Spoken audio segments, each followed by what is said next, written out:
presentation by your friend who is now here. Our friend Pizarro is here. So Pizarro, your name is spelled Pizarro Ghazali Idrus. Actually, my name is just Pizarro. Just Pizarro. But because I want to get Hajj in Saudi, they requires at least 3 names in my passport. So Ghazali is my father, Idrus is my grandfather. Oh, mashallah. So, okay. Hey, boss. And we got to make a special announcement today because we have pulangnya Rajih ke tanah air Pinang. Okay, come on. Thank you, Rajih. Nancy, bro. Yeah? From Nancy. Oh, Nancy. Okay. Thank you. Allah welcome home. Profesor honoris causa. Welcome home, Rajih. Yes. Yeah, alhamdulillah. Welcome home, Rajih. Again, I want to emphasize to all of you that your presence in the group supervision is important in many different levels. Yeah? One of it is that a lot of inputs and feedbacks from me during the group supervision to your course mate, right, might and probably will be relevant to you in your research, in your writing, and more importantly in your viva. Yeah? So from time to time, my feedback, my comments will be relevant and to what your research is about, and I will tell some tips or some thoughts I have about viva, about research that will be relevant to you and it's important to you. So it is very important that you are present during the our group supervision.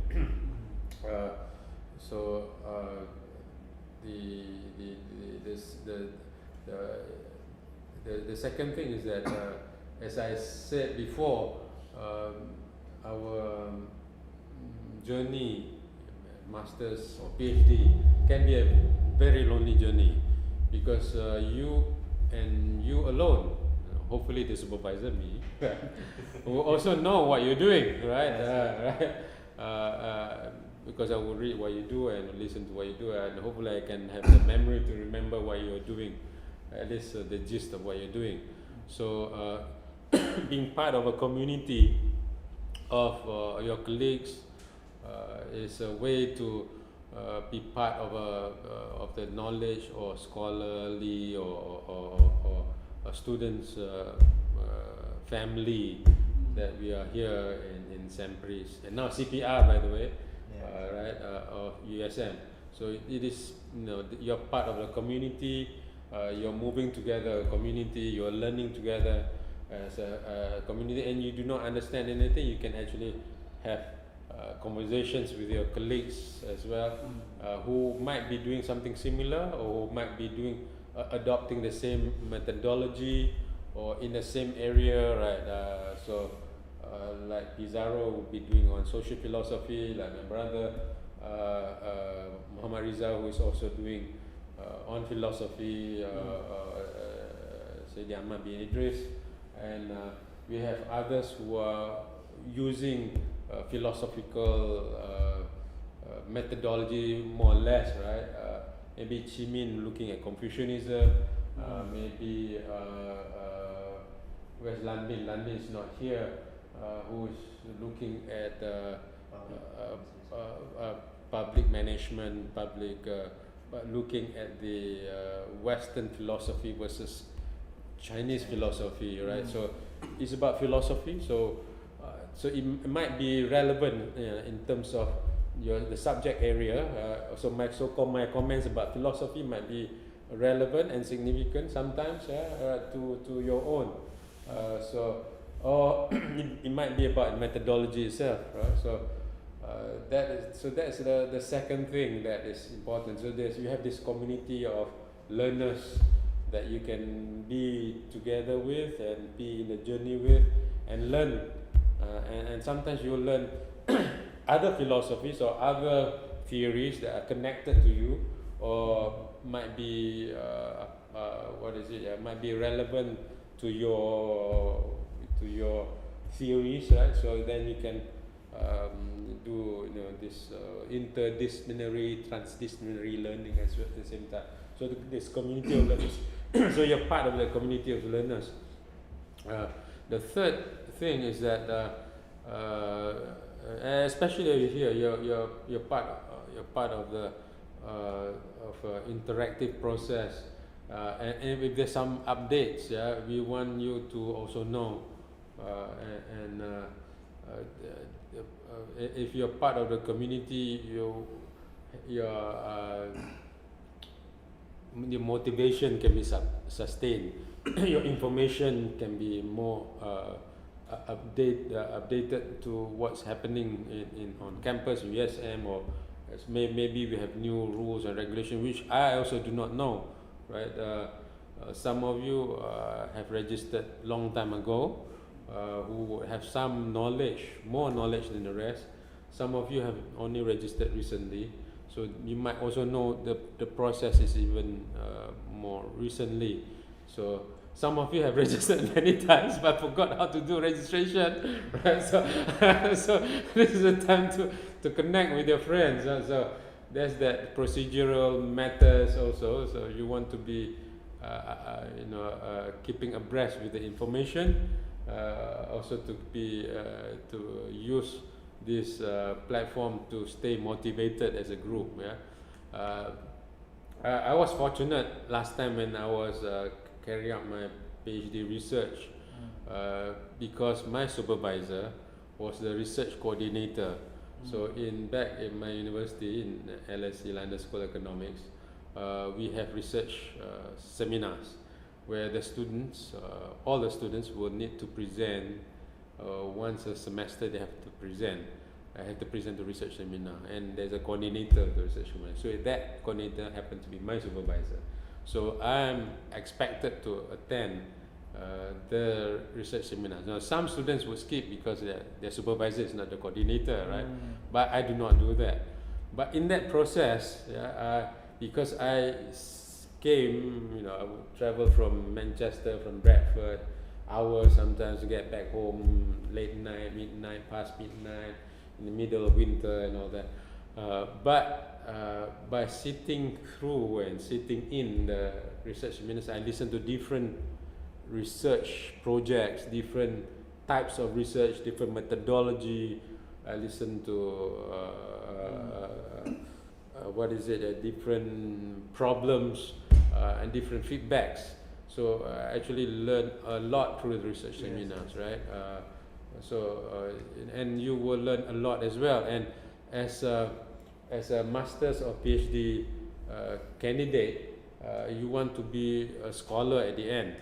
So a scholar in social science is not just someone who knows your field only, but also understand other methodologies, other fields, other theories, and sometimes even completely alien to what you're studying. So it's good to expand your knowledge, expand your methodological knowledge, and it is helpful in Viva, because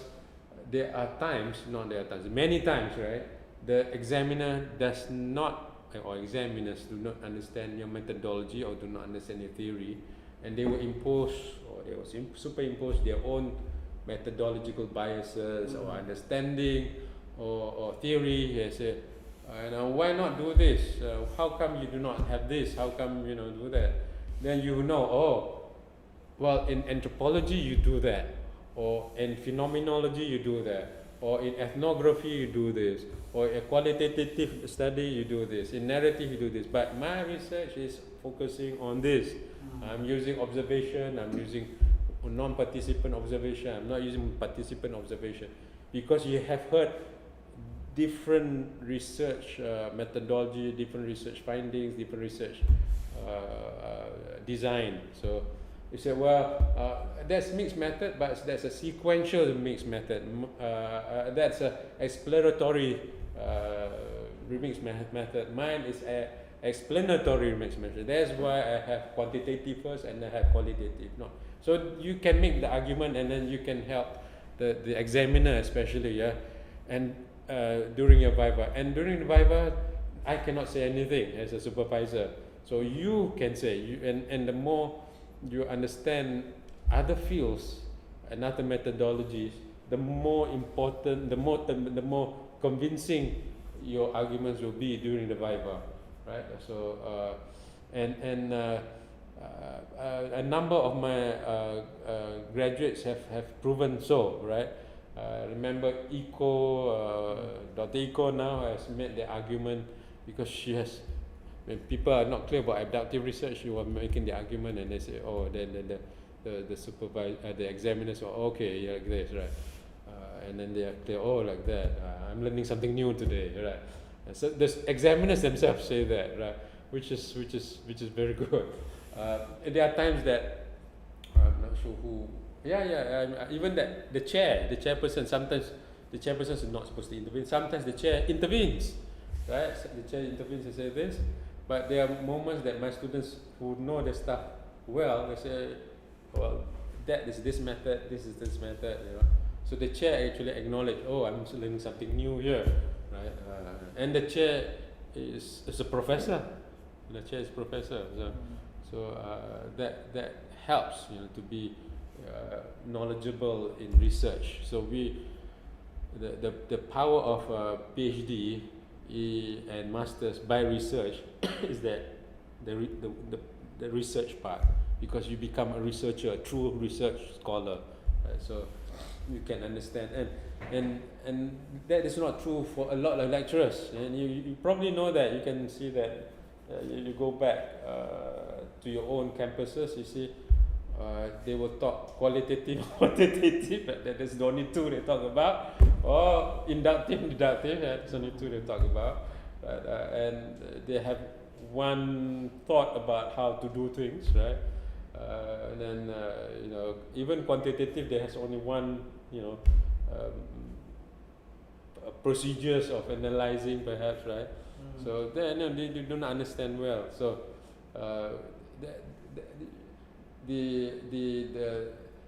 since our research program is not like a US research program where you have courses you take first, right?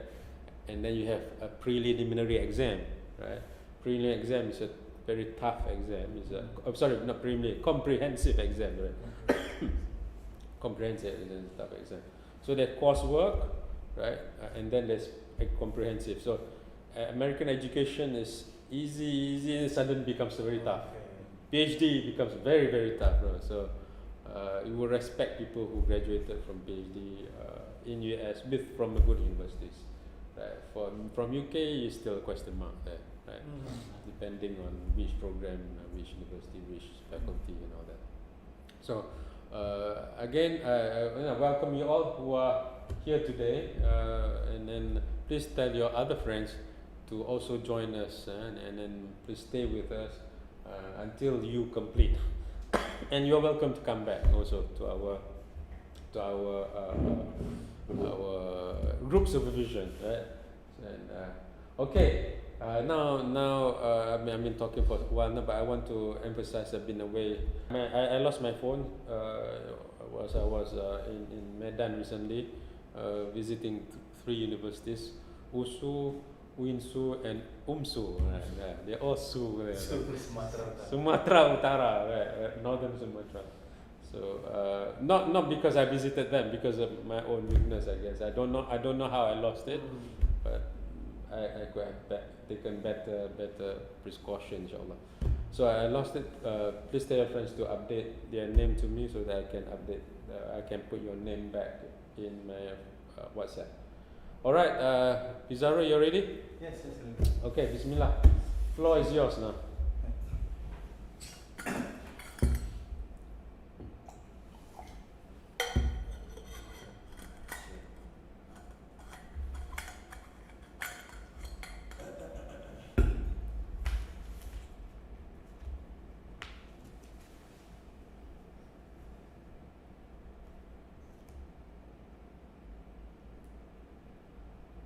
Ajay, this looks familiar to you. Oke, bismillahirrahmanirrahim. Assalamualaikum warahmatullahi wabarakatuh. Waalaikumsalam. Good morning for everyone, students and especially Professor Irfan Bustami. Morning.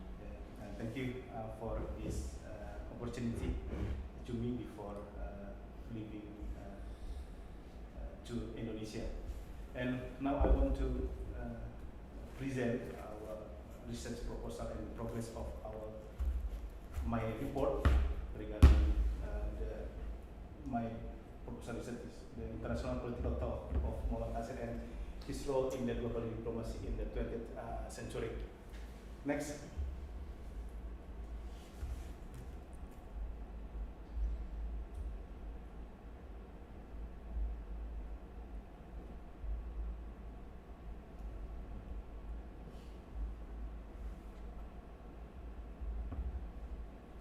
This is just intermezzo. Muhammad Nasir with the USM alumni, Professor Dr. Yusuf Iza Mahendra. He took in USM as well in political science. Actually, his background is the law in the University of Indonesia, and then he decided to take the political science in USM with the Nazi recommendation. Oh. Yes, in Universiti Sains Malaysia. And USM almost giving the honorary causa, Dr. honorary causa to the Nasir with the University of Malaysia, but Sukarno administration cancel and bans and giving letter to the Kuala Lumpur to do not give the Dr. honorary causa to Muhammad Nasir because any dispute between Muhammad Nasir and Suharto. Even Muhammad Nasir is the key leader to rehabilitate Indonesia and Malaysia relationship after the Sukarno era. Yes. So many scholars gave the recommendation from Nasir to study in Malaysia, especially in Universiti Sains Malaysia.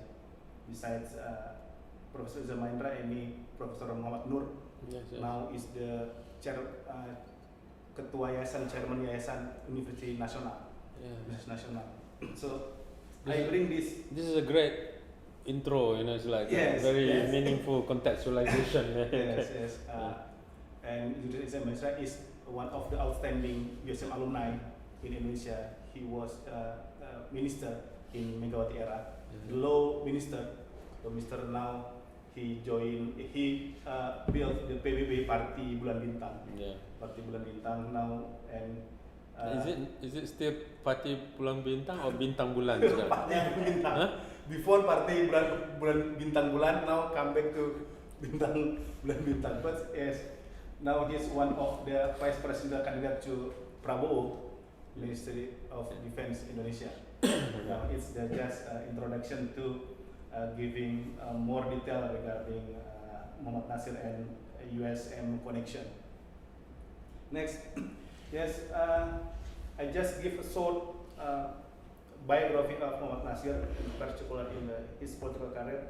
Nasir actually is the first Prime Minister of Republik Indonesia in unitary system or Negara Kesatuan Republik Indonesia. Before Indonesia adopt the federalism, each province builds the federal state like in Malaysia. But according to Nasir, it's dangerous because Dutch colonial can intervene each province in Indonesia with the federal system, and Nasir proposed the unitary system, and Parliament agreed unitary system, and that's why until now we adopt Negara Kesatuan Republik Indonesia because Nasir in 1950. Nasir also the chairman the biggest Muslim party, Parti Masyumi, in the 1950s. Masyumi party is not like PKS or PKB now, because Masyumi party is the consortium all of the Muslim organization at the time. Nahdlatul Ulama join, Muhammadiyah join, Persatuan Islam join. That's why Masyumi took the second biggest position in the election at that time after National Party of Indonesia built by Soekarno. Masyumi Party get the second highest at the time, and I think it is the peak of the political career of Muslim Muslim majority party until now. And then Nasir also bringing his idea and making cooperation with many countries, in particular in Middle East countries or Arabic countries or Southeast Asian countries. And he received many international awards for his devotion to the Muslim world and made significant contribution to the Indonesian nation. Next.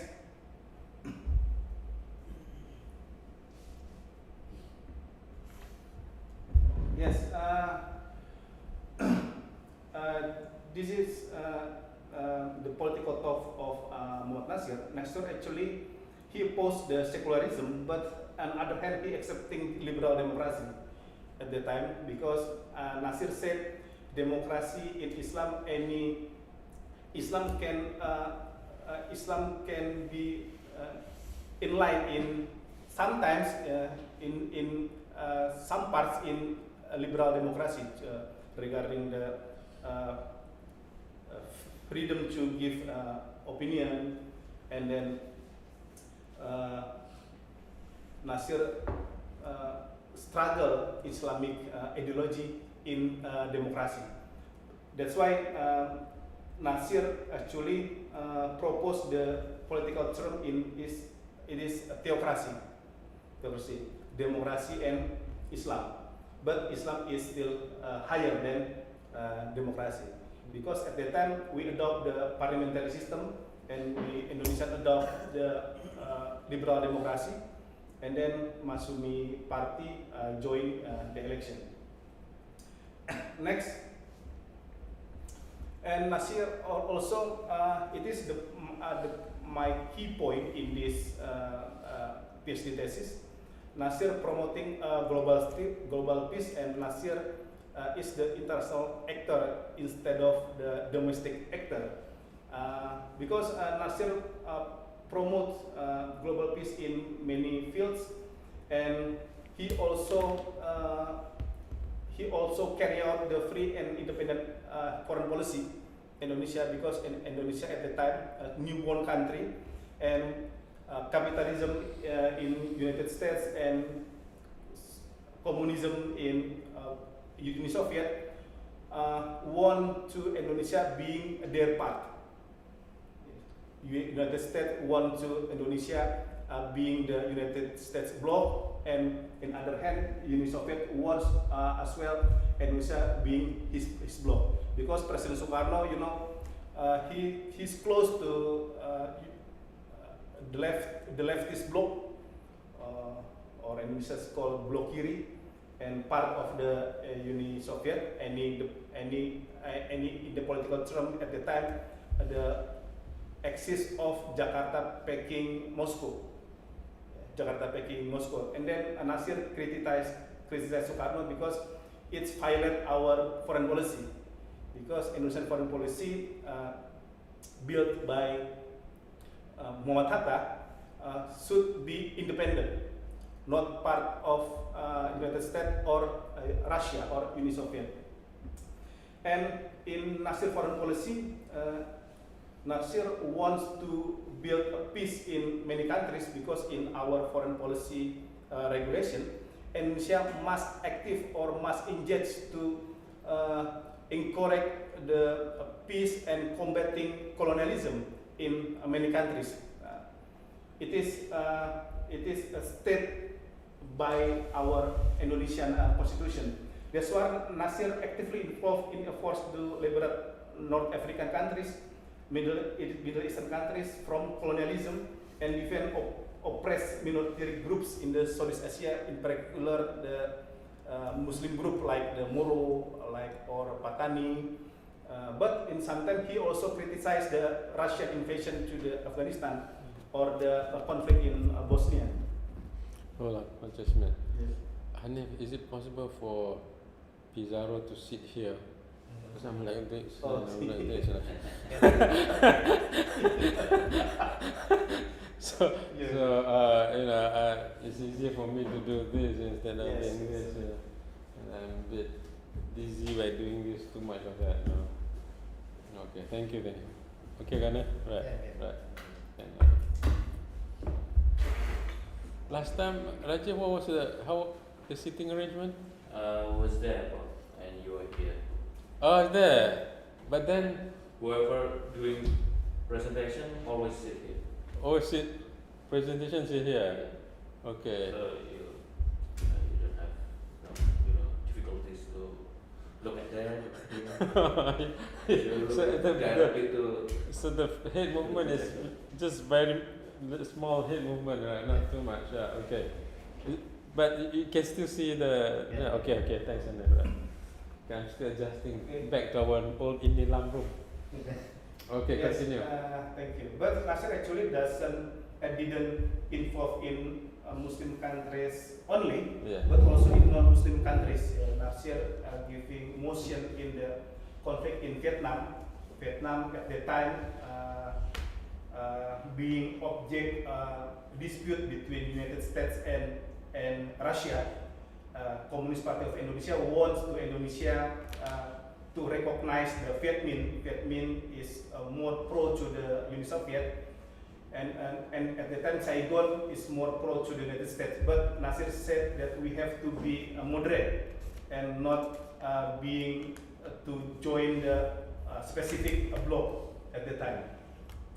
And next, and it is the awards from many countries or groups given to Nasir, and it is also the position Nasir in the international in the international arena.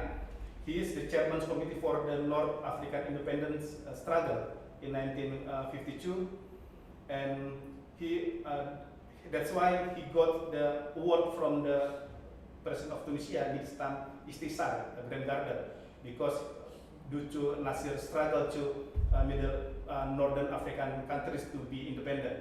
And he was also the Vice President World Muslim Congress based on the Karachi, Pakistan, and then Prince of Islam Award for services to combat hunger and ignorance that occurs in the world.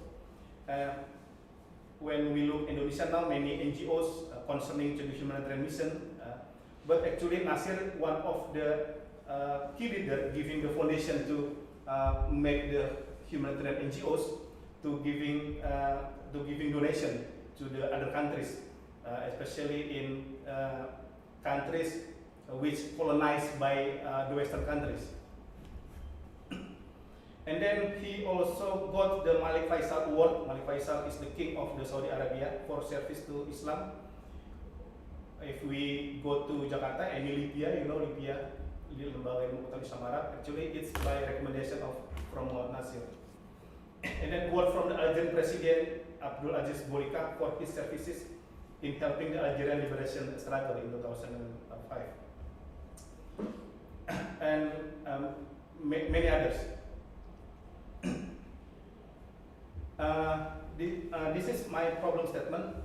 The main point of this research is to examine the cognitive process of Muhammad Nasir and demonstrate his impact extend beyond the international political landscape of Indonesia to include foreign concern as well. Because I think it is will be the first academic work to highlight the Nasir contribution in the international era. Because many work in Indonesia just highlight Nasir as the domestic actor instead of the international actor. And Nasir political influence extended beyond international matters and embraced global peace concern with a specific focus on fostering unity through the Islamic world. And then Nasir foreign policy approach is characterized by the recognition and the pursuit of the two issues. Next. And this is my research question with the Prof. Rifani recommendation. I changed before. And now, first, what are Nasir's views on international affairs? Question 2, what responsibilities did Nasir play in dealing with international issues beyond Indonesia? And what Nasir's contribution to rebuilding Indonesia relation with Muslim countries and non-Muslim countries, because Nasir not only play in the Muslim countries but also in non-Muslim countries, especially to rebuild Indonesian relation with the Japan. So that's why when Nasir died, the ex-prime minister of Japan said the death of Nasir is worse than the Hiroshima bombing, according to ex of Japan Prime Minister, because Nasir is the key leader to promoting global peace and make a closer relation between Japan and Indonesia after Sukarno era. And then research objective to interpret the international political thought of Muhammad Nasir, and question 2, research objective to identify the common roles of the Muhammad Nasir in dealing with international issue beyond Indonesia, to explain Muhammad Nasir's services in rebuilding Indonesia relation with the other countries. Next, my limitation of the study. First, this research focus on further elaborating the basis Nasir foreign policy, which will be the first academic research to comprehensively formulate national global rationale. And then second, this research want to focus on discovering Nasir's roles in solving problems in the Muslim world, such as colonialism in Africa, Middle East countries. And apart from that, the research will also identify steps in realizing peace in the southern Philippines, Kashmir, Afghanistan, and southern Thailand. Third, the study seeks to learn about Nasir's efforts to mend Indonesia relation with Muslim and non-Muslim countries that have been strained as a result of the Sukarno and Suharto policies. And then next, the literature review. I use the three main theories in this research. First, the idiosyncrasy in foreign policy making. Two, the social solidarity, asobia, is based on the Ibn Khaldun theory. And then post-secularism in the global politics, I will elaborate later. Next, it is the idiosyncrasy in foreign policy making. Actually, it is the foreign policy theory which highlight the individual contribution or individual role in the foreign policy. When we look at in the foreign policy theory, many academicians and scholars also giving this giving highlight to the idiosyncrasy role in the foreign policy. For instance, Hosti said that is the international relations scholar. He said one of the important variables that can influence a decision-making process is the individual variable. And then idiosyncratic theory emphasizes the characteristic possessed by an individual in decision-making process. And then idiosyncratic studies the things that influence an individual in making policies that affect foreign relations, and in making a policy, individual will be influenced by their background, the flow information they know, their desire and the goals they want to achieve. Next, it is one of the past research I raised that the Modi factor, Narendra Modi, the Prime Minister of India, the role of Narendra Modi, idiosyncratic factors in India's foreign policy response toward China-Pakistan economic corridor. It's written by the Peter Senley and Anak Agung Banyu Perwita. Anak Banyu Perwita is now the international relations lecturer in the President University in Bekasi. The study aimed to examine the Narendra Modi's idiosyncratic factors in the India foreign policy in response to the CPAC, China-Pakistan Economic Corridor. The writers observed that Narendra Modi's personality played a big role in India's response to CPAC. Modi's strong and assertive personality, coupled with his Hindu nationalist belief, explains India's decision to firmly oppose CPAC, because CPAC, Pakistan joined in CPAC, and Hindu nationalists has a strong opposition to combat the Pakistan foreign policy. But on the other hand, Modi's charisma, personal diplomacy, and established relationship with the China were visible at the Wuhan summit, where the Modi was at the forefront of diplomacy. India and China also joined the bridge now Greece also now already enlarged its enlarged its member by now. Yeah, I see. Yes. Yes. Indonesia, Jokowi also consider to join BRICS. I don't know. Maybe the name will be changed. BRICS blah blah blah blah because many countries. Yeah. Yes. Next, Raul Castro in the Cuba. The case Raul Castro in the idiosyncratic. We know that before Raul Castro, Fidel Castro took the being leader in the Cuba, and then Fidel Castro always has the state position to combat, to take United States as an enemy. But when the Cuba administration turned to the Raul Castro, everything changed in the Cuba. And Raul Castro know Cuba was isolated by United States, and they got the economic decrease at the time. And then Raul Castro tried to build to lead Cuba democratically.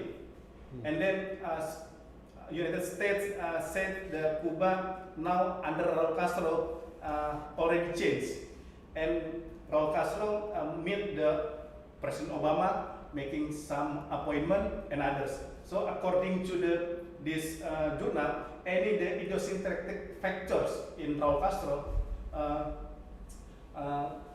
in changing the relationship between Cuba and United States. So idiosyncratic theory in the foreign policy studies has the crucial position to interpret the foreign policy theory by now. In Indonesia, maybe also like that. Before, Susilo Bambang Yudhoyono close to United States foreign policy. Now, when the regime is changed, Mr. Joko Widodo making approach to China and giving the many position to the Mr. Lut Panjaitan. Rajiv, can you help to answer? maintain the relationship. I don't know who this is. Indonesia and China. Can you help answer? I don't know who that this is. And you can help answer. Okay, next. It is the map of the idiosyncrasy in foreign policy according to Mims. There are three things that become indicators in the idiosyncratic analysis model, including the following: leader's personality, leadership style, the types of leader, motivation, temperament, how the leader respond the global issue. Like Putin, Putin respond NATO to attack Ukraine. It's one of the point in the temperament according to leader personality in the Mims theory. Thanks.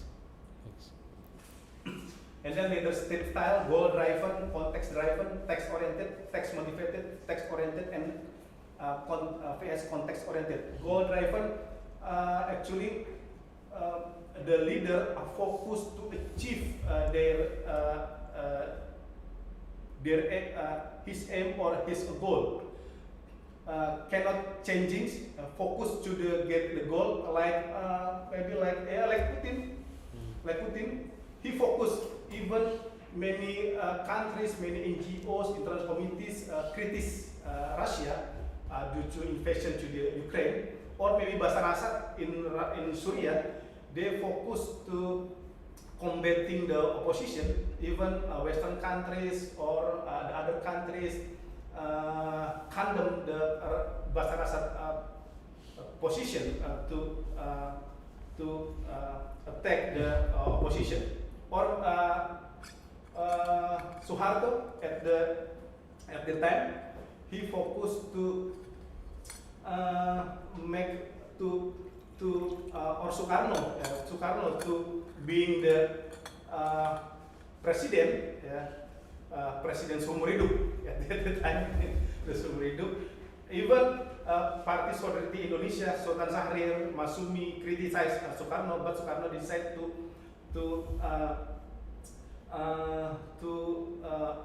attack the parliament at the time. It's goal driven. And then same like the goal-driven, task-oriented, and the task-motivated. But in contrary goal-driven or context-driven, the leader wants to consultate to the expert, to the parliament, to the civil society, and to gathering many information before making decision in the foreign policy. And types of leader, crusader always attack, like President Bush attacking the Iraq at the time, and opportunistic, strategic, and pragmatic. So opportunistic still they must be careful. They must be, or strategic, they must be careful before making foreign policy decision and others. Next. Actually, idiosyncrasies are based on the political psychology, but interpreted in the foreign policy. Yes.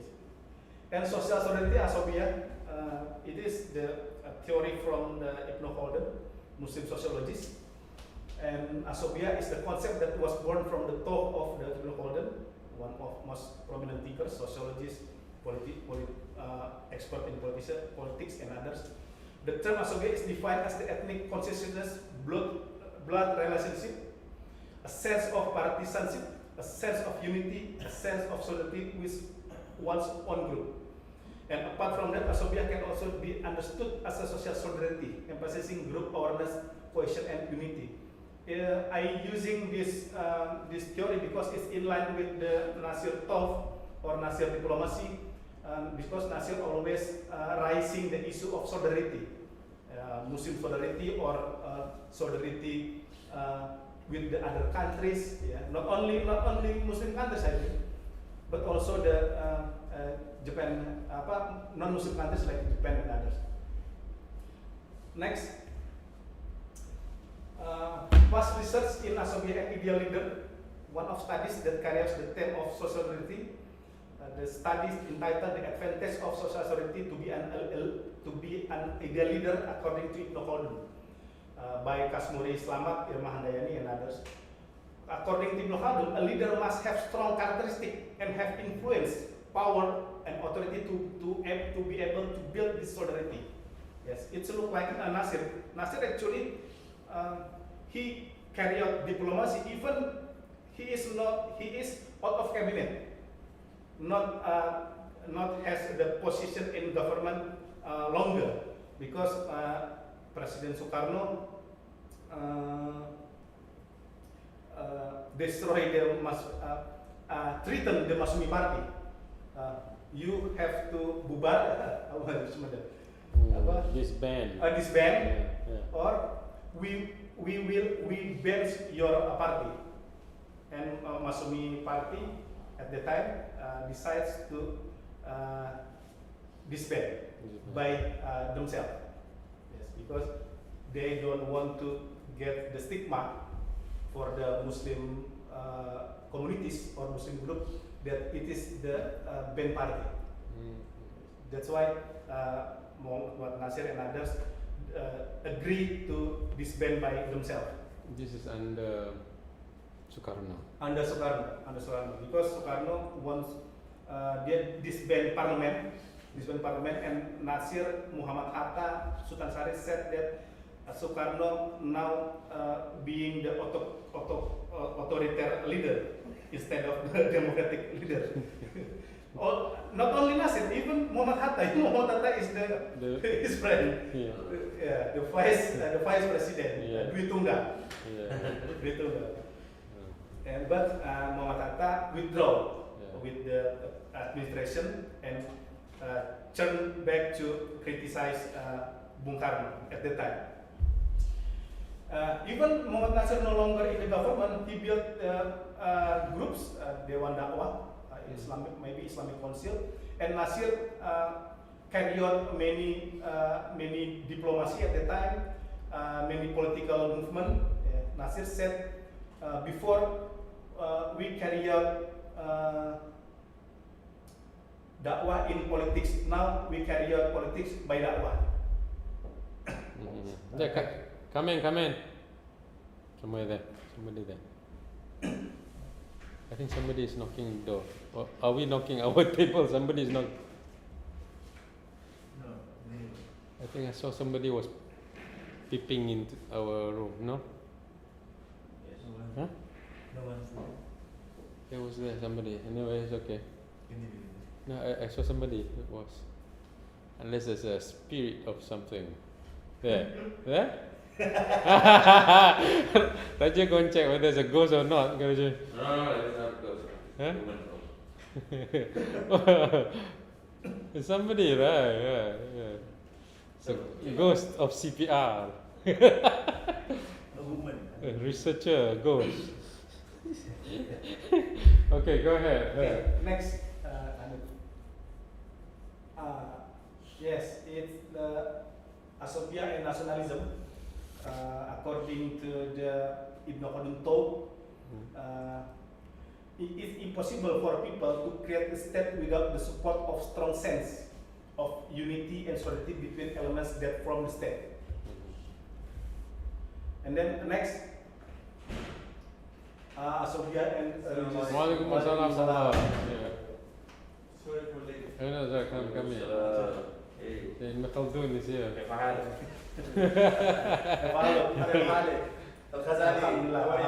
Alhamdulillah. Yes. Suddenly become a Arab conversation. Okay, Go ahead, next, yeah. Asobia Religious Solidarity. I got to study Asobia and Religious Solidarity, social historical analysis of Asobia in Ibn Khaldun in relationship with the concept Muslim unity. And then according to this research, Asobia is tendency to force solidarity within groups, which is used to assess the stability and the cohesiveness of certain social groups, so that the role of Asobia is very important to determine the birth and collapse of a nation, state, and civilization. This study used socio-historical approach aiming to analyze the concept of Asobia according to Ibn Khaldun and how this concept is related to solidarity based on religion. And then religious solidarity, for example, has encouraged efforts to unite Islamic countries such as the Pan-Islamism, United Arab, and Muslim Unity movement.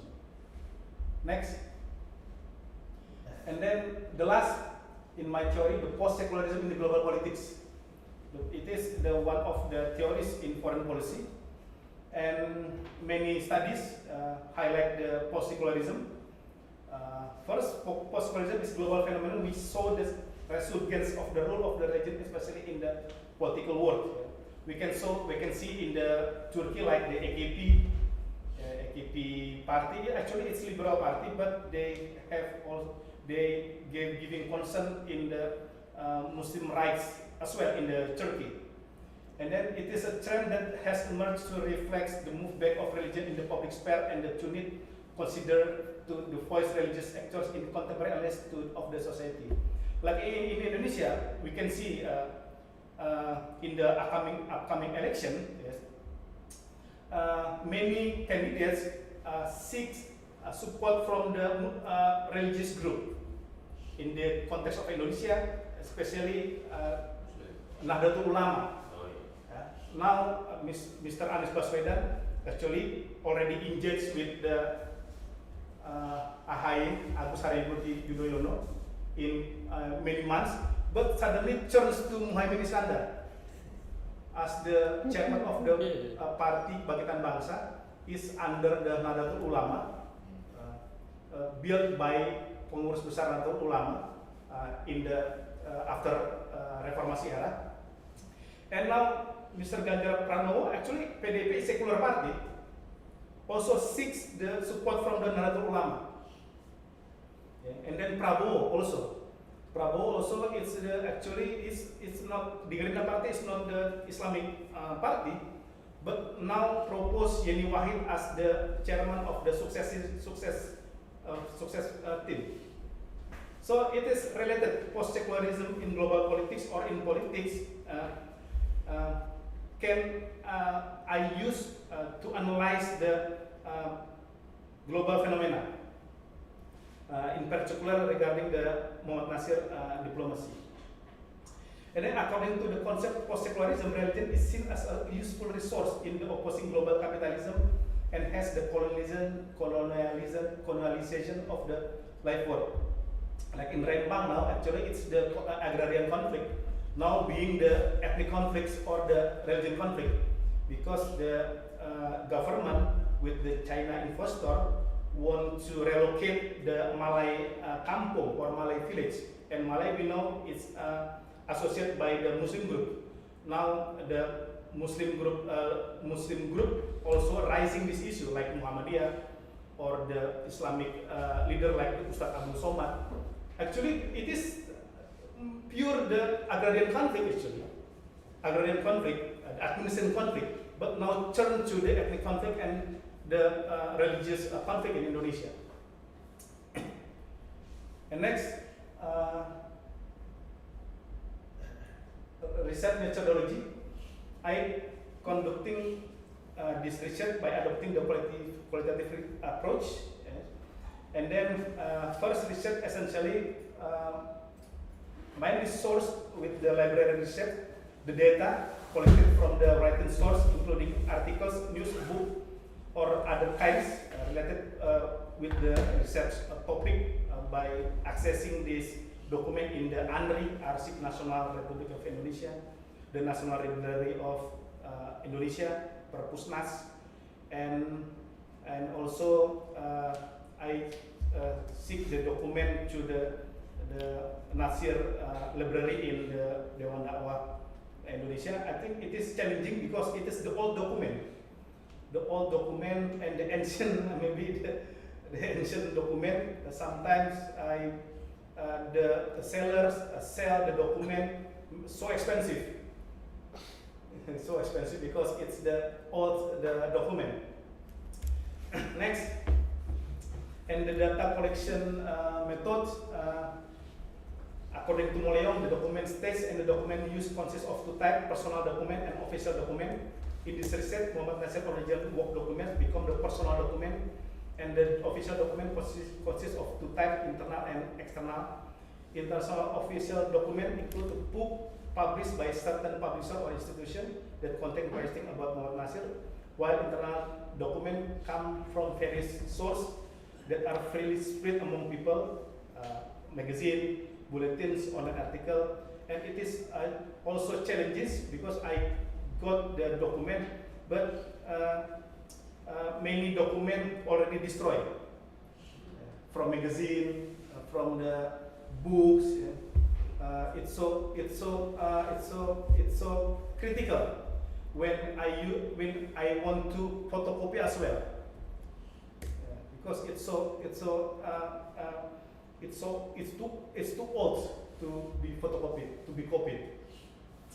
And then the second data collection method is interview. In this study, interview is conducted in the depth with the Nasir colleagues, staffs, and it is challenging as well because many of them already died, even passed away a few months ago. When I want to interview or make appointment to interview, a few days later he died.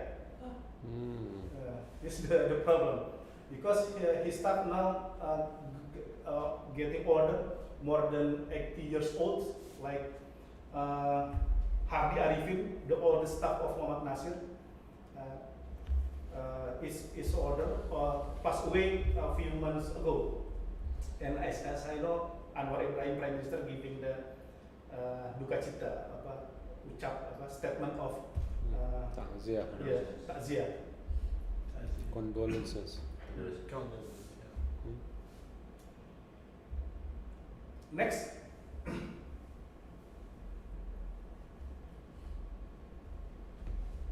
Yes, primary data research gain directly originated from the Muhammad Nasir document works and refer its talk of Muhammad Nasir through exploring the figure works to discover. And it is also challenging because actually Nasir giving speech and the other team writing in the books. So sometimes Nasir didn't write directly in the book, but they just speech giving macam ceramah in Malaysia, and the team or his student rewrite in the books. Another. Next, the last technique of data analysis. I use the data analysis technique used in this research is the Miles and Haberman theory, which includes the data reduction, data presentation, and conclusion drawing. Data reduction is the first component selection process to emphasize, sort and focus, sort out things that are not importantly needed. Because Nasir is the multidiscipline leader. He spoke anything regarding state, domestic politics, agriculture, defense. So I have to sort and focus on out in the global diplomacy. And data display or data presentation will explain logically, systematically result of the conclusion in this research, and therefore it will be easily by reader according to this understanding. And the last data presentation that will be used in this research is descriptive data presentation related to Muhammad Nasir biography, national and international career. In more detail, the data will be presented in more depth and detail related to the figure of Muhammad Nasir. So I rely on the Nasir documents, and then the second one, interview staff, experts, and the foreign ministry staffs, because Nasir also the first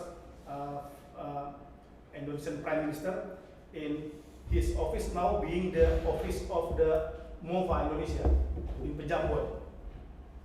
Before is the office of the Prime Minister Muhammad Nasir, now turned to the office of Indonesia Foreign Ministry in the Pejambon, East Jakarta, not far from the Borobudur Hotel.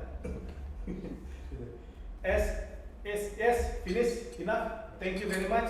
I hope Prof. Ifani giving critics, giving recommendation, and giving suggestion, so that my PhD thesis will be the better research. Thank you, Prof. Okay. And thank you for all of us.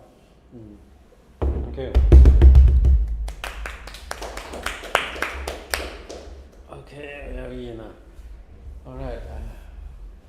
Alhamdulillah, you have reached this stage now, Pizarro. Is the sound okay, Hanif? Yeah. Right, okay. Well captured, yeah? Pizarro sound as well. Yeah. Yeah, well captured.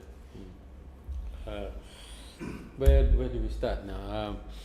Now, the good thing that you have done, Pizarro, is that you have actually written your chapters, about 20 some pages, right? Right.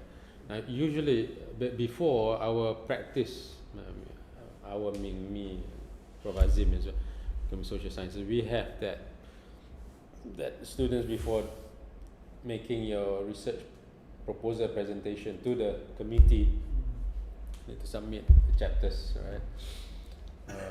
Some have 3 chapters, full 3 chapters, some have 25 pages or something like that. So that has been the practice.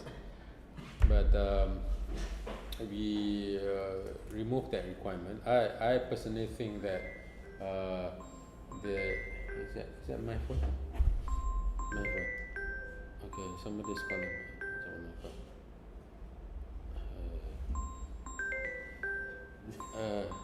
Can somebody help me? I'm not sure. Somebody's calling me, or alright. So that just tell that I'm occupied with a meeting right now. Thank you. It's not a call. What's that? Huh? What's that? It's not good. Or is it the alarm? Maybe. Okay. Why is the alarm this time? Duha prayer. Huh? Duha prayer. Huh? Dua. Duha time. Huh? This since Muhtadi is here, so we followed Arab waking up time.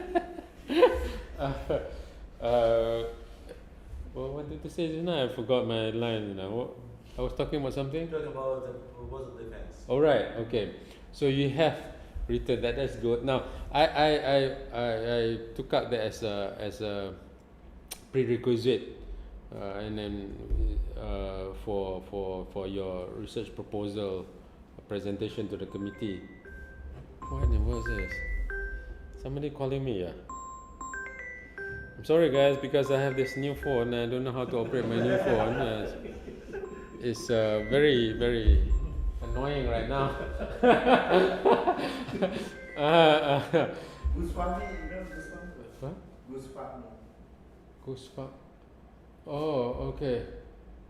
Goose farming. Oh, from Padang. Oh, from Padang. Yeah. From Padang. Oh, Padang has what's that goose. Huh? called? What's it called?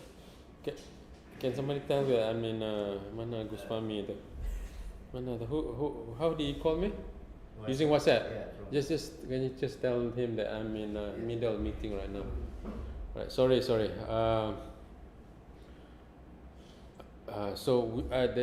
the approach I'm taking right now is, I think it's much more strategic approach, where if you have written the chapters, if there's any changes, right, you need to rewrite a lot more, right?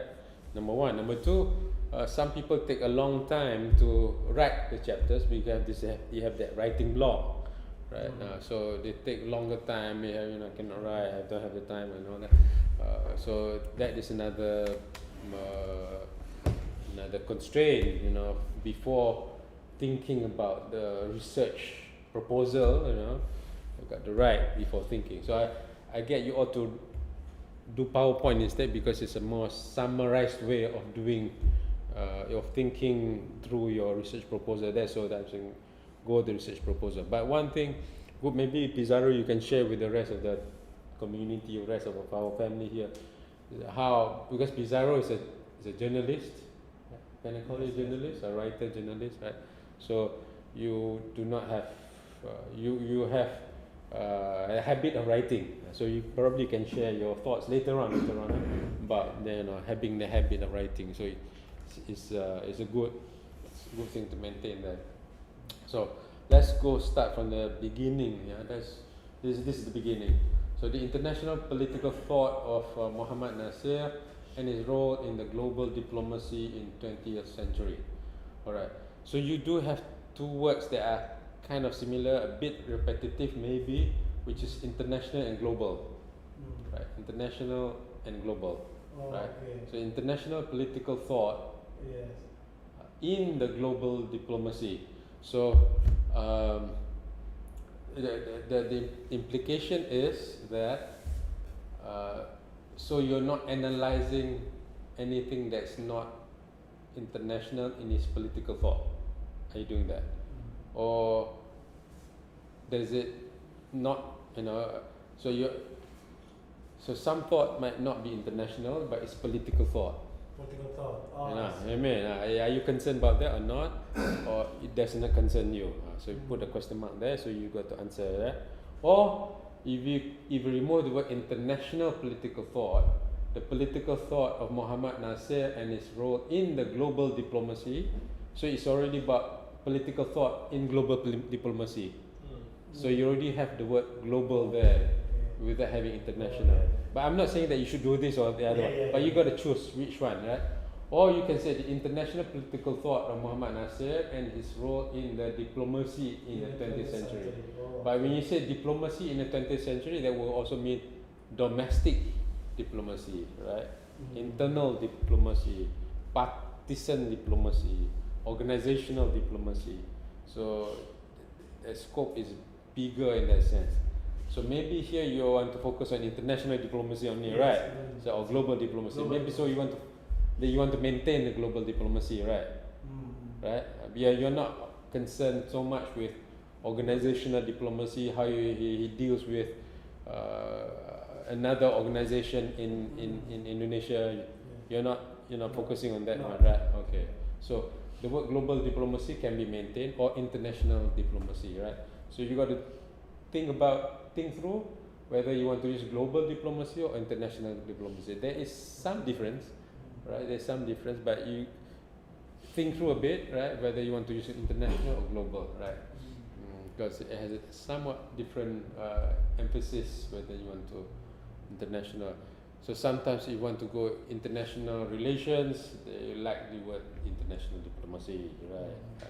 So some non-international relations folks say global is much more suitable because international will put emphasis on the nation state or very state-centric analysis, Yes. right? Whereas global diplomacy, you can talk about non-state actors even more, you know. So you remove the state from your analysis. So you think through whether you want to maintain global diplomacy, international diplomacy, but I don't think you need both of that, right? So my suggestion, Hanif is fast, so he types is actually to remove international political thought, right? So political. So just political talk. Yeah, Okay. Okay, so but still maintain the global diplomacy. just because you're focusing on global. Yes. You're not focusing in domestic or inter-organizational, because there's Mashumi. There's also diplomacy between them there, right? Because Mashumi is organizations of organizations, right? There are other organizations. Yes. But there are other organizations in Mashumi, no? No. Okay. Masumi is party, but Party. Consisting Nahdlatul Ulama, Muhammadiyah, Persatuan Islam, and others. Within Mashumi. Within Masumi. Okay, all right. Even then, in the next period, any conflict between Nahdlatul Ulama and Masumi. So it's an organization of organizations, so to say, right? Yes. So within that, Masumi Majlis Suro. Malaysia, so it's an organization. So that's what I'm saying.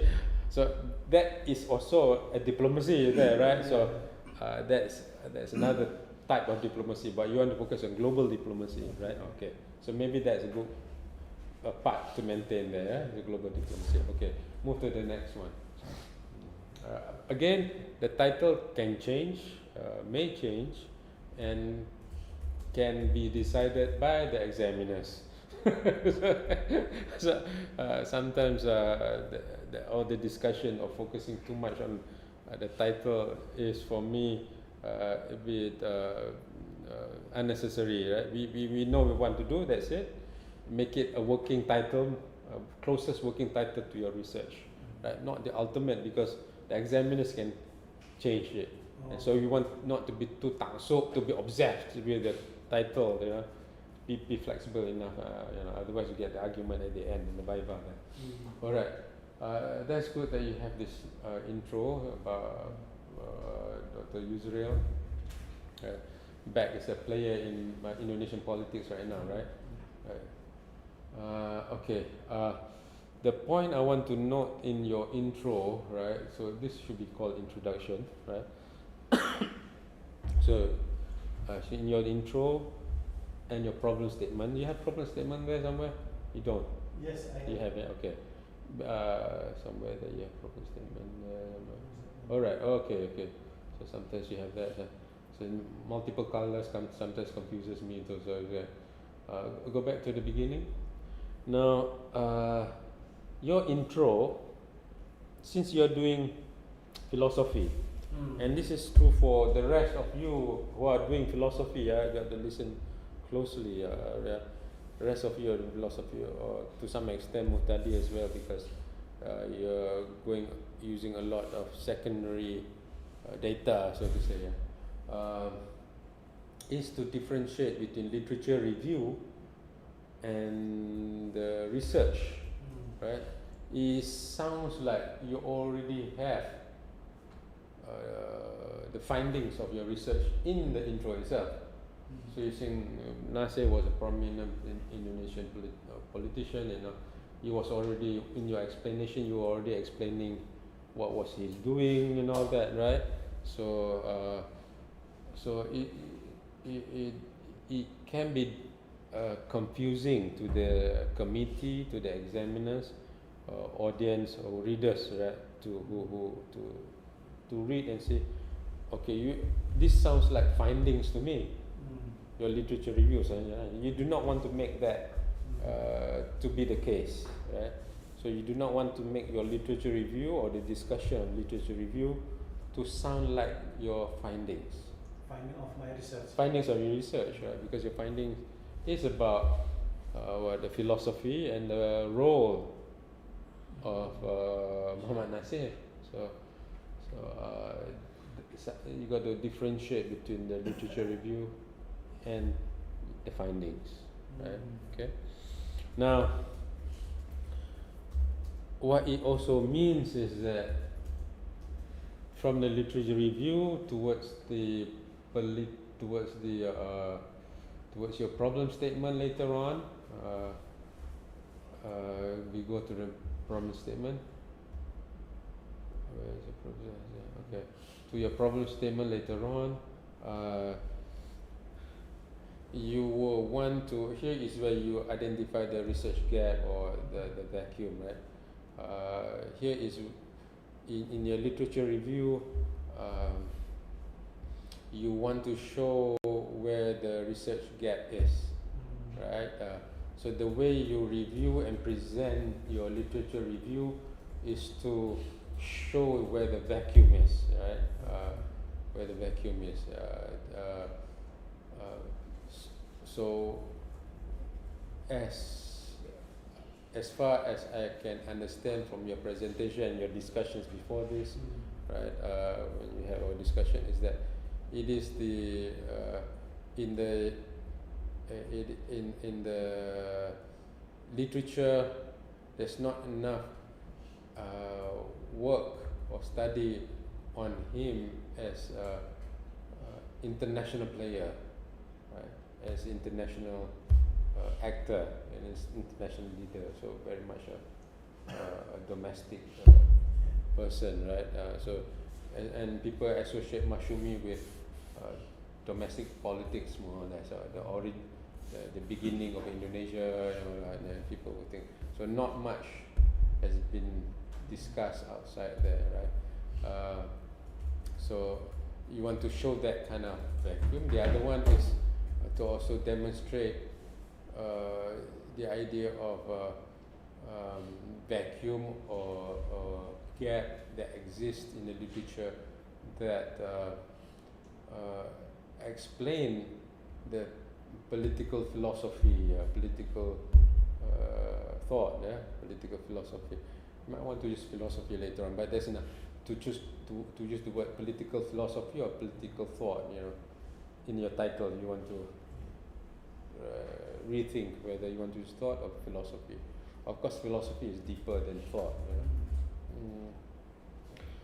The other one that's not captured in the literature is the philosophy of Muhammad Nasir, right?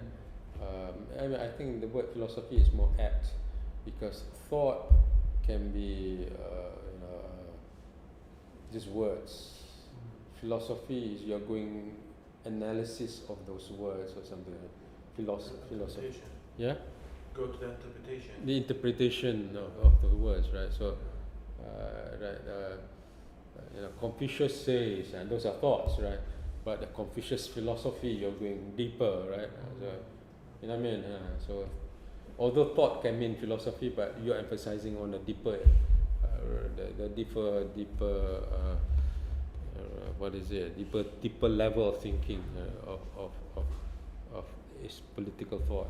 So I would actually recommend the word philosophy, even in your title, because you are actually doing philosophy here, right?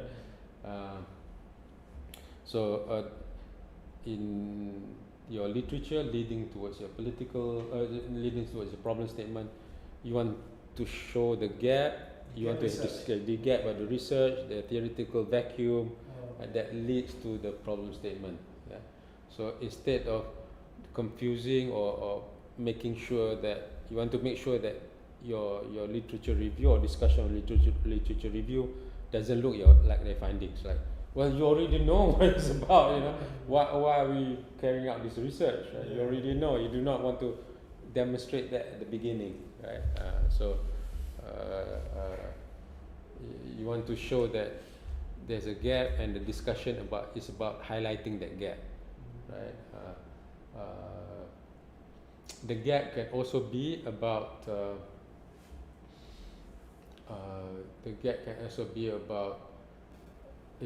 Indonesian foreign policy. The gap can also be about what is it? Yeah, the gap can be also about the theory uses now in the idiosyncratic theory, right? So is there a gap in that theory Is there a gap in that theory that can be oh, that's your phone, okay. That can be addressed by your research on Muhammad Nasir. You see what I'm saying now? Yes. So you're not just using that theory, you are actually challenging it or extending it or transforming that theory. Okay. Yeah, if that's possible or if that's what you want to do. So when we talk about theoretical gap, we are also looking at the theories out there and how are we contributing to the theories, not just confirming the theories, right? Because PhD is not just about confirming a theory. Test, you're not confirming a theory, you're also extending or challenging or transforming the theory, right? So maybe the idiosyncratic theory has not looked at I'm not sure what they are, the transitional leadership. Maybe you can talk about that because it's kind of a transitional leadership, right? So like if they look at Modi and all that, those are leaders in already established countries. This is in a nascent state, meaning formative state of the country, right? That period is formative. So you you find something about the theory or a blind spot in that theory, right? Or if it's not that theory, some other theory, right? It could be Ibn Khaldun's theory about Asabiyah or something like that. Okay. So you get my point there, right? Okay. So now it's about theory just now, and just now was about Masumi. Now it's about how your research on Muhammad Nasir can contribute to theory, right? So it's about theoretical contribution. Right? So in the project review, we highlight the gap theory, Prof. Yes. The gap theory. Yeah, the theoretical gap. Yeah. The theoretical gap. Yes, the theoretical gap, right? So that is actually an important part of PhD research. And problem statement in the research gap. In a research gap, yes. So your research, so your literature review leading the problem statement, you have the research gap that. So all this while when people talk about Muhammad Nasir, they don't talk about that. That sounds more like empirical gap rather than theoretical gap. But theoretical gap is what's in the theory that has not been able to explain by your research. Your research will contribute to the theory or which part of the theory, right? So you see what I mean?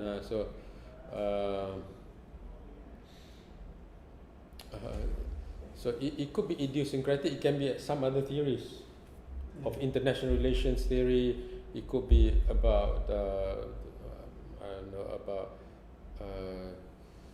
the post-secularism theory.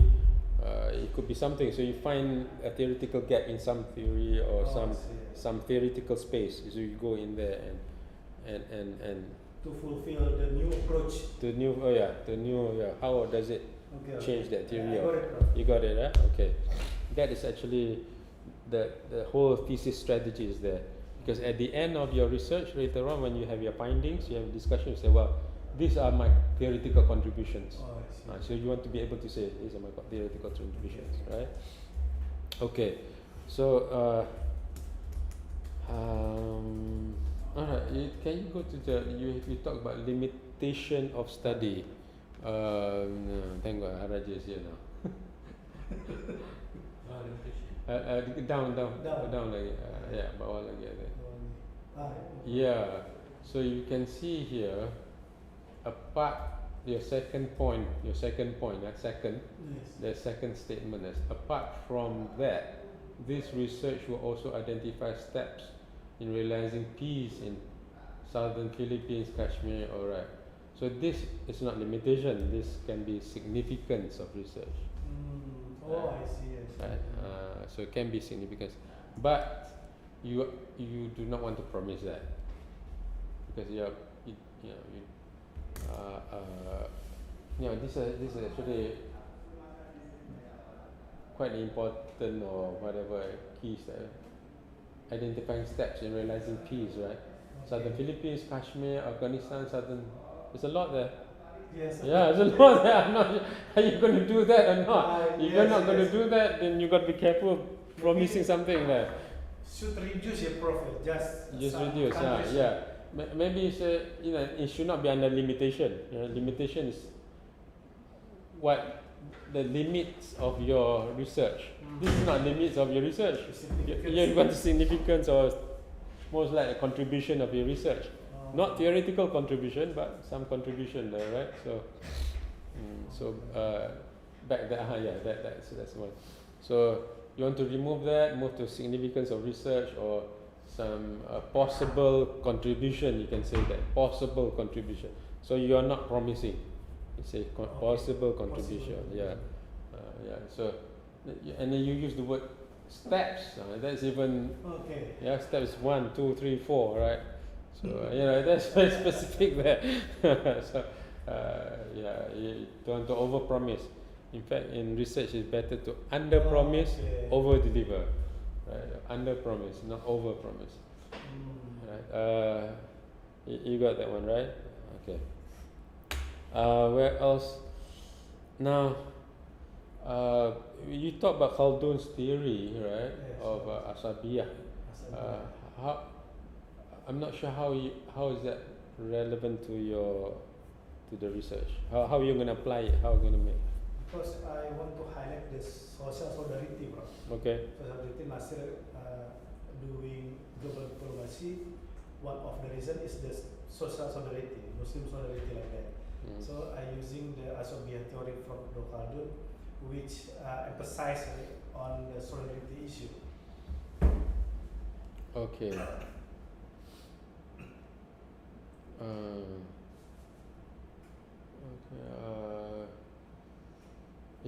So you're using Asabiyah as a concept, right?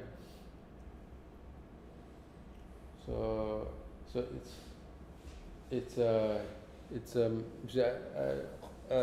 Ibn Khaldun. There's works right now outside, right? And Farid Al-Atas and some other, has gone deep into the works of Ibn Khaldun. It has expanded kind of theory of Ibn Khaldun. So you want to be clearer of how you're going to use this concept. So is it Asabiyah can be solidarity, or is it cohesion, or how can you use it, from what angle, so Asabiyah is also about solidarity between organizations, but Khaldun also talks about the rise and fall of kingdoms and empires and all that. So based on Asabiyah as a theory, right? So he was talking about the first generation, the Asabiyah is stronger, right, and then becomes weaker, and then third generation becomes the weakest, and then fourth it falls down, collapse. So are you using that, or are you not using that? So you need to be clearer of whether you want to use Asabiyah, right? Yeah. I just want to focus in the social solidarity theory in Ibn Khaldun, not others. Okay. All right. But I think it's still good theory actually, because Ibn Khaldun it is traditional theory. Now foreign policy is not so more complex now. More complex, yeah. Think through. If you want to, you can make a note about solidarity, but to use it as a theory, then it's at the PhD level, then it needs to be much more operationalized, and more expanded. But if you want to use solidarity, you can use the word, not using Khaldun's theory. But if you are using their theory to apply, in fact, Khaldun's theory tend to be abstract. In what sense? Because it's a theory of the desert, right? Theory about the desert. So you got to go to higher level abstraction to apply his theory. So and instead of so yes, better seeks the operational theory, something like that. Yeah. But that said, if you're using the word cohesion, social cohesion, so I just gave a presentation talk on social cohesion in Universitas Sumatera Utara. Okay. So there's a one very good article. It's an article on meta research on social cohesion. Cohesion, no, solidarity is cohesion. Is another word for cohesion, right? So cohesion. So there's an article that looks at all the theories, all the writers basically since 1897, from Durkheim and all through until today. So they look at different perspectives of cohesion, different perspective. So solidarity is another word you can use for cohesion, but there are much more developed ideas of cohesion there. So you can use that theory on you can actually Google. If not, you can ask me. I can get the reference to you. It's like a meta research on social cohesion. So cohesion, unity, different words you can use. Right? So you can understand the word cohesion. So and then you can see what perspective of solidarity you use. And solidarity, cohesion, unity, whatever else, harmonization, whatever, all these words you can look at. Now, point that I want to raise is probably a central, if not the most important point I want to raise vis-a-vis your research, which has to do about developing a philosophy of Muhammad Nasir. Right? There is no philosophy of Muhammad Nasir's global diplomacy yet, and you want to develop that. Yes. You want to develop that. That's the big part of your research, right? So what I'd like you to do is to go into the literature to look at social philosophy. What is the characteristics of social philosophy? Social in this case is global philosophy. What is the characteristic of social philosophy? So this is true for the rest of you. For Chimin, who's looking at Confucianism. Abang Riza, you're looking at Ilmu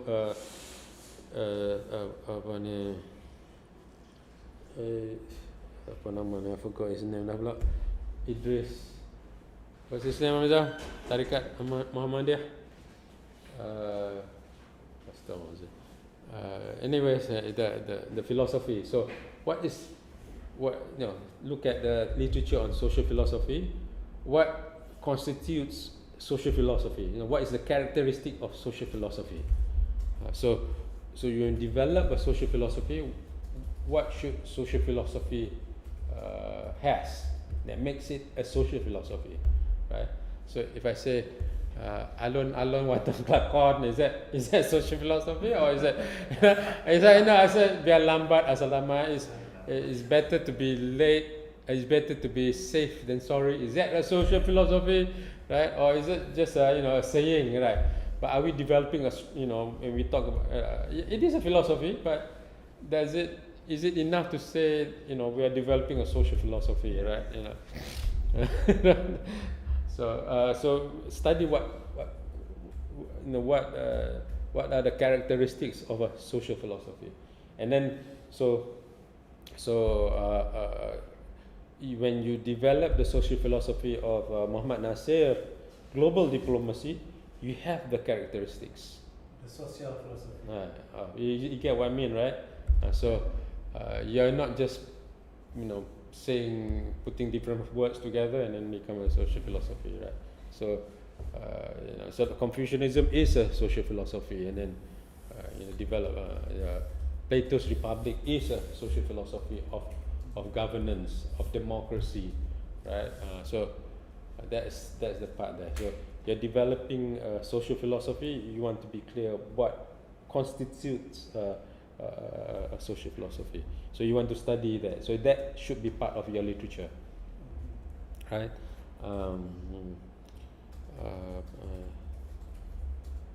Sayyid Ahmad bin Idris. Sahabat Renza, are you there? I'm not sure he's there or not. So you need to know what the characteristics of social philosophy is. Is there? Okay, alright. Might be an example. Alright. The other part, this is my own reflection of what you have been discussing with me before this, and some knowledge, very limited knowledge of Mashumi or of Muhammad Nasir and what your presentation about, right?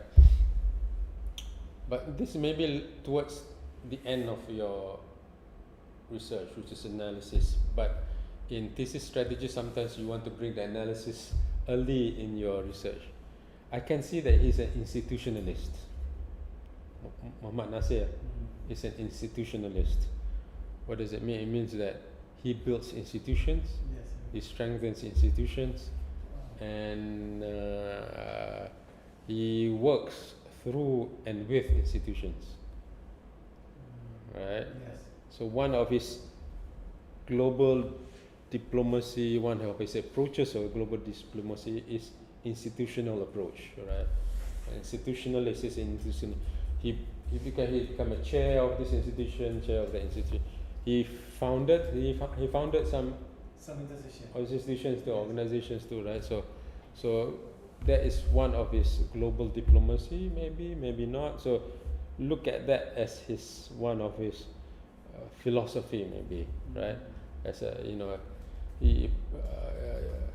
I mean, we have a lot of ustads out there, but they are not institutionalists. They preach, they talk, they don't build institutions, right? Nothing wrong, nothing wrong, whatever. A lot of whatever ustad, they talk, right? But here we have a person who actually built institutions, right? Yes. He builds institutions, and in fact, what I can see here is that he's not just that. He built institutions like that. Like Mashumi is an organization of organizations, right? So he brings institutions together too. So that is the mark of an institutionalist. Right? He builds institutions. He brings the institutions together, right? The institutionalists will have that approach, right? So you can talk about social philosophy and a leader like him being revolutionary, but revolutionists do not necessarily are institutionalists. So different approach, right? So he's much more maybe institutionalist. So he works with institution.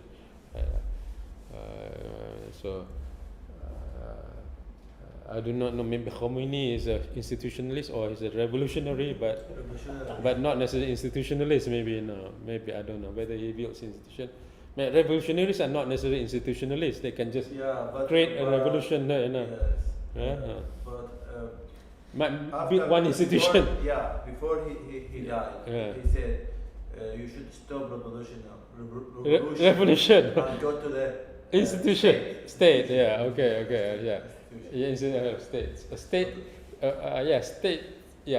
State is a form of institution, but here we have somebody who state can have weak institutions too. Yes. Right. So I personally think that a good governance needs strong institutions, good responsible institutions. So when you have strong institutions or responsible institutions, not just strong, responsible institutions, then the chances of a good governance can be achieved much better, right?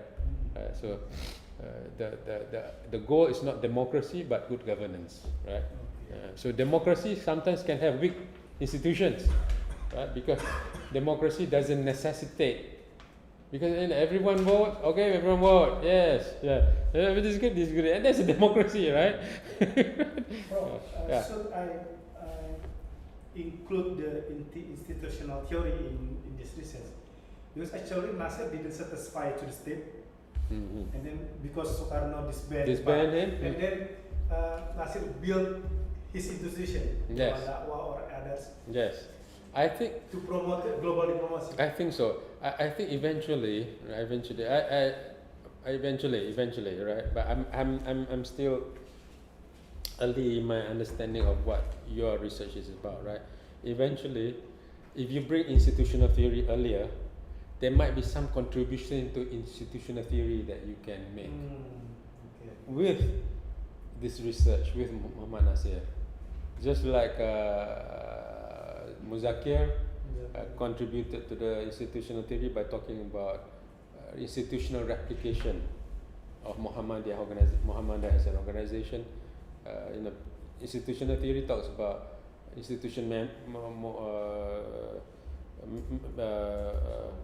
isomorphism, right? So it's about being influenced by others, right? Thank you, Raja. You know that. But Muhammadiyah is also, from this research, Muhammadiyah is actually doing something different as well. It's replicating itself. So institution, but replication. So it's not just coming this way; it's going the other way. So expanding. Eco is pre-institutional consciousness, pre-institutional logic, the logic that exists before institutions that exist. So maybe something you can contribute to institutional theory with Muhammad Nasir's contribution. So institutional theory is a good theory to bring in if you're looking at institutions. If you're looking at institutions, right? Because it's flexible, it's open, and there are a lot of space for contribution there. So if you're looking at it, and it seems like Muhammad Nasir is a institutionalist to me. I look at it. So, in fact, my take on Indonesia is that if you do not understand institutional Islam, you do not understand Indonesia. Right? And institutional Islam is another way to understand gerakan in Indonesia. And one of the things that holds Indonesia together is institutions. There's various institutions at different levels, right? And that explains the cohesion that exists, right?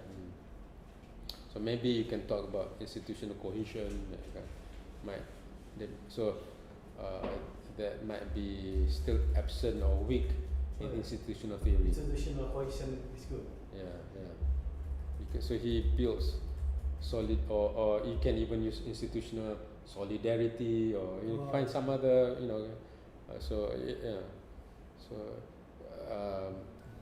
but if you look at that, the one I told you about, the article, it's an article of over 100 years, more than 100 years of research of writers, right? They do talk about institutions. Cohesion is also about institutions. Institution and or economic cohesion. So there's no point about us being cohesion and then everyone is poor, but there's some group are very rich. There's no mobility, so that kind of thing. So there are different theoretical constructs you can start playing with when you look at that. Okay. But this is the important part of the research, because you are designing the research. So how you want to design the research, what gaps you want to look for, will navigate your research, will help you steer your direction of research. So characteristics of social philosophy is now. Move on to methodology. Number of things I want to say. Are we streaming also? Yeah, streaming. Okay, thank you, Hanif. See, Raja here done the technological transfer. Hanif the other day was transferring his technology knowledge to Eugene too. So some of the internship students to some extent. Did you do? You were also sharing? No, yeah. So it's like technology cohesion. Huh? Technology cohesion. Technological replication.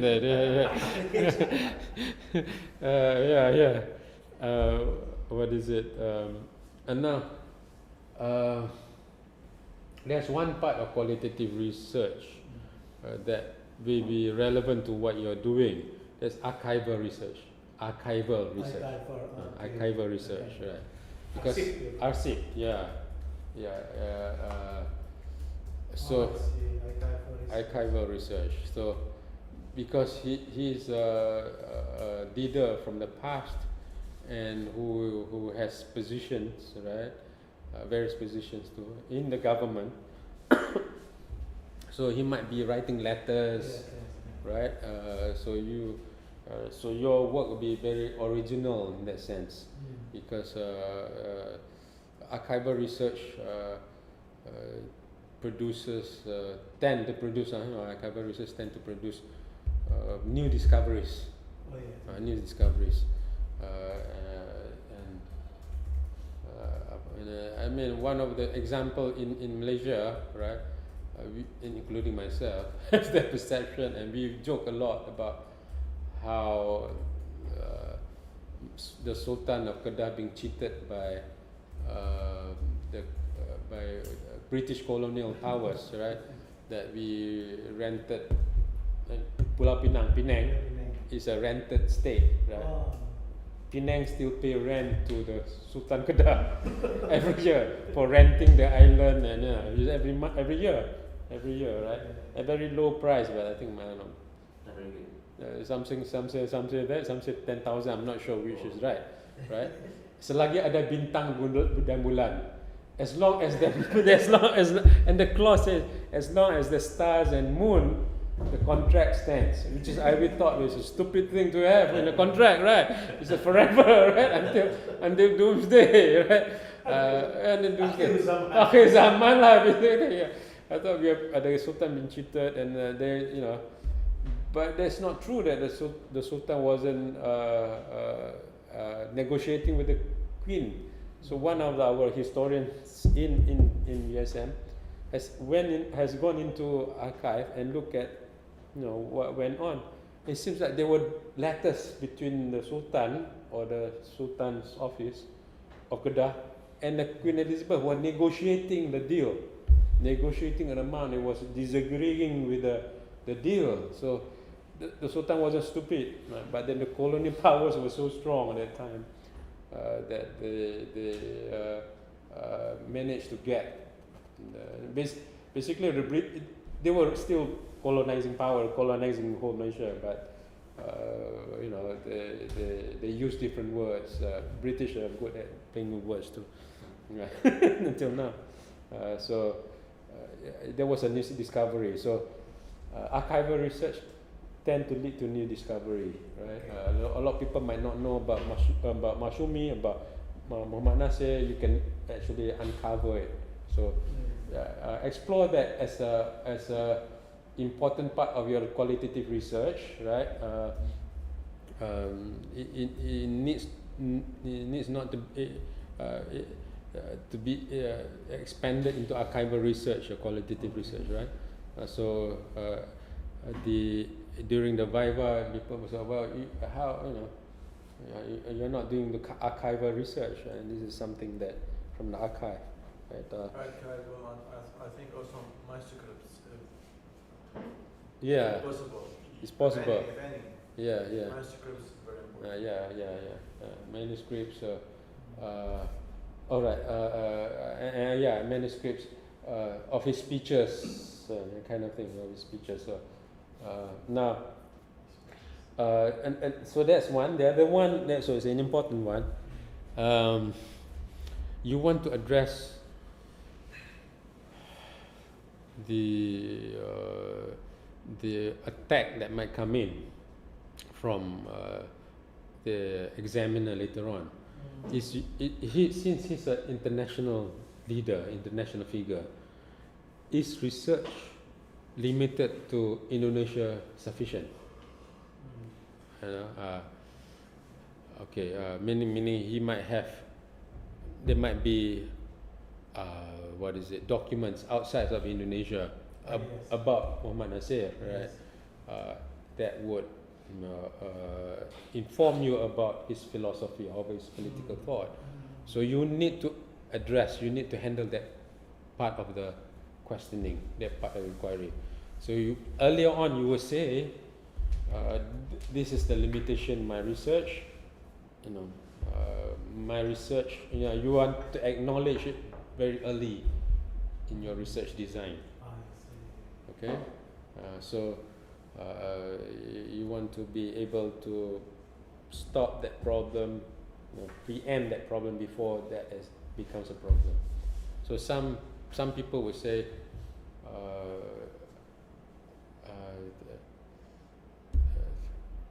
some people will put methodology inside the title itself. So it's like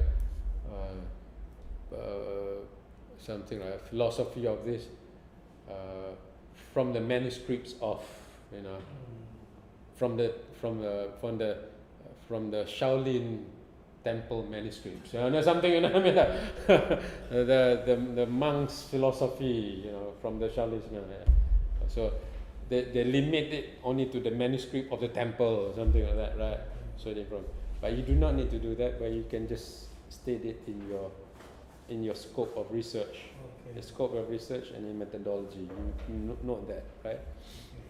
Okay.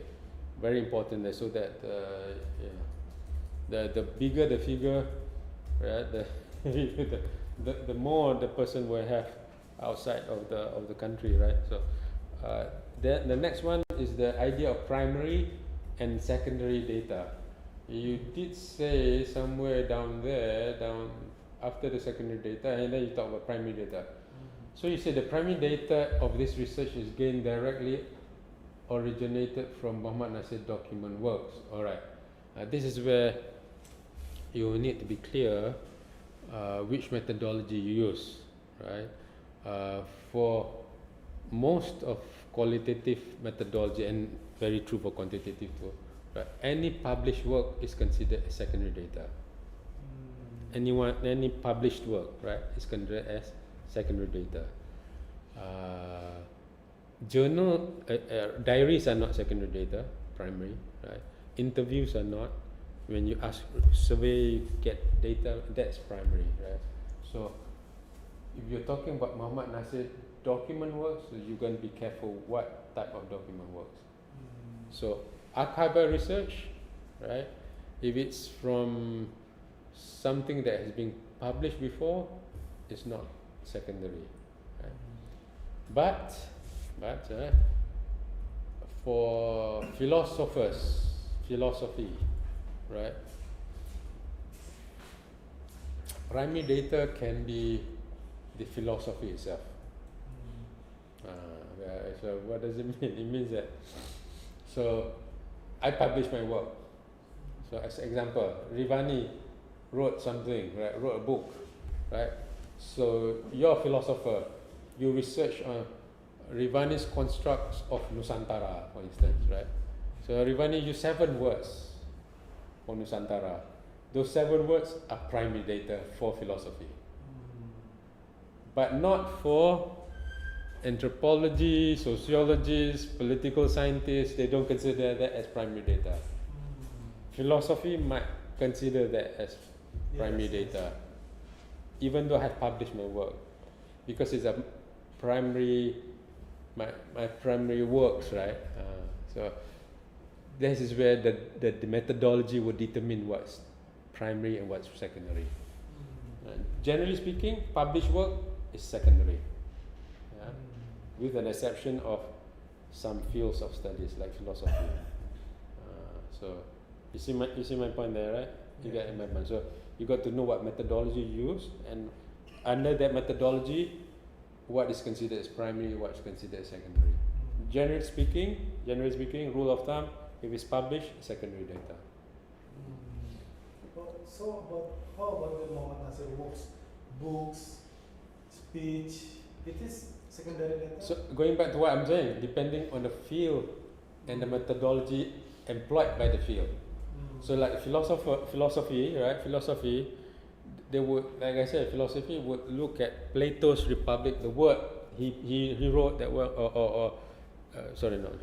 whatever the person published, right, is still primary to philosophy.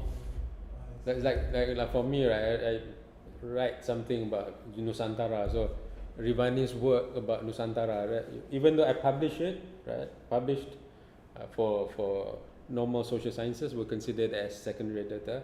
Philosophy consider that as primary. But somebody analyzes my work and publish based on my work, or my publisher, that's secondary to philosophy.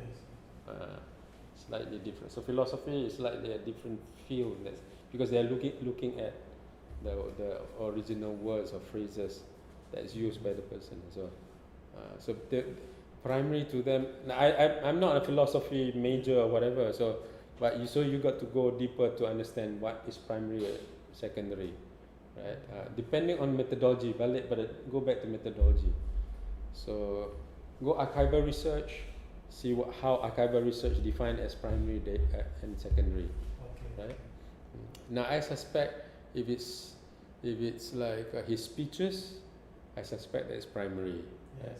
Because he gave a speech, right? Even though the speech is published somewhere, if it's archival, I suspect, I do not know, right? So you got to use literature to support your argument, right? But it doesn't really matter because you're using both, right? Primary and the secondary data.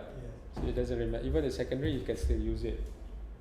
You just need to be able to say, from this methodology is primary, from that methodology is secondary. So this is why I'm saying that we want to be the scholar of social science, not just in your specific field, right? Right. The difference between those who get what is that? Honorary professorship. But you got 2 professors. Yeah, minority. Huh? Okay, that's amazing, man. Okay. I mean, I got a PhD, something, professor, something.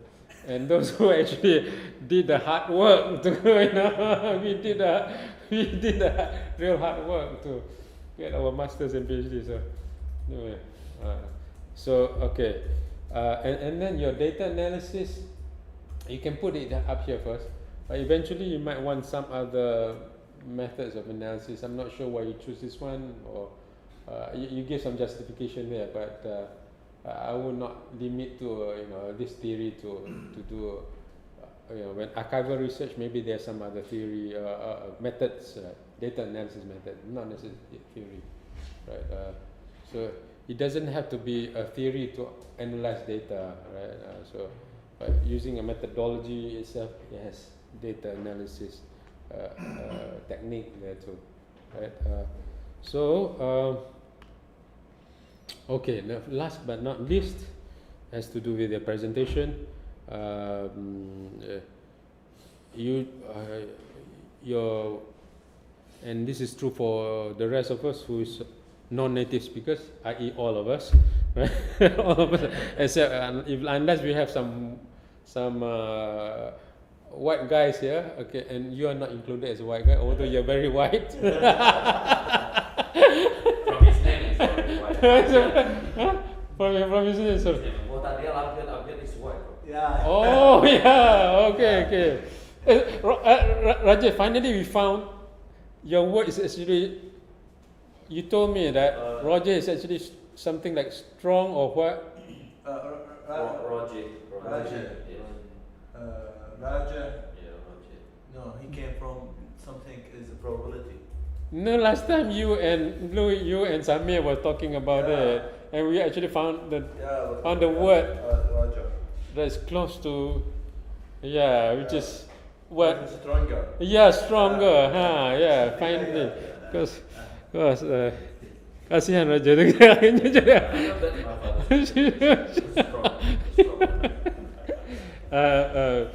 So pronunciation is important. Now I heard a few pronunciations that need to be corrected, but what you want to do is to go word by word, take time to learn the pronunciation because it helps a lot.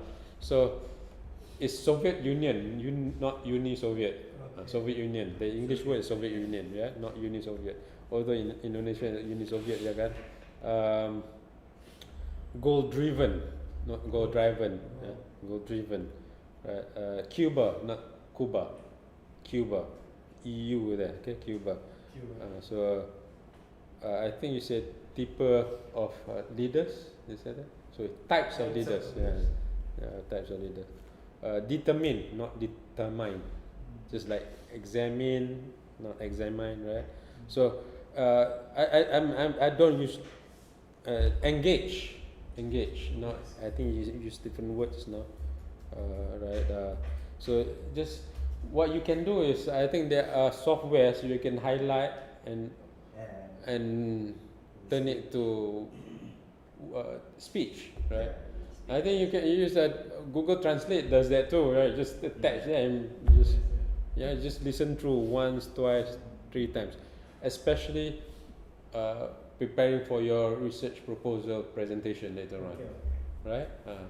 So go through that, and that's true for the rest of you. Sometimes we take for granted certain words that we think we know.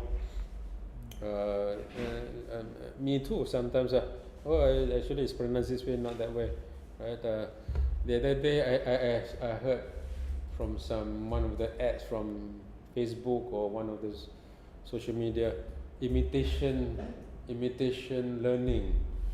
So this is one Hong Kong guy. He speak very fluent English, like an American sometimes. So he says the way he learns English is to just imitate. You just play and imitate until you know. So certain words, you also use certain of your pronunciation is English, certain pronunciation and British English, some are American English. Like I think you use task oriented. So British you say task oriented. But if you want to use task, right? So then you should use the demand. You use instead of demand, right? So the whole should be American extension. So you got to figure out, Although here we tend to be British English, of course, right? Because American English is the accent is a bit too strong. Americans think that the world have an accent. They have accent. The English don't have accent because English speaks English. That's their language, right?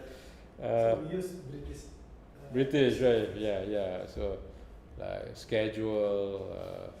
Although because as there are words that I pronounce that is very more like American because my masters and my undergraduate is American, so I tend to say schedule instead of schedule. Schedule instead of schedule. Americans use schedule. Which is schedule. The English which is schedule. In Arabic we say jadwal. Jadwal. That's bahasa tu. Bahasa Indonesia, bahasa Melayu which is jadwal. So we should use our language. So that is the last part. But it's good that you explain things. And you're able to explain things. So your explanation came through, right? I can understand through your explanation. Even though you don't look at slides, you just explain. That makes your presentation powerful. The presentation become very powerful when you explain. So you look into my eyes, you look into the audience eyes, look at the committee eyes. You explain. It shows that you know your stuff. You know your stuff. You know what you mean, and you explain based on your thoughts. That's actually very good. That's how it should be done. Yeah. Okay. So, anyone else wants to share your thoughts? Anyone from online?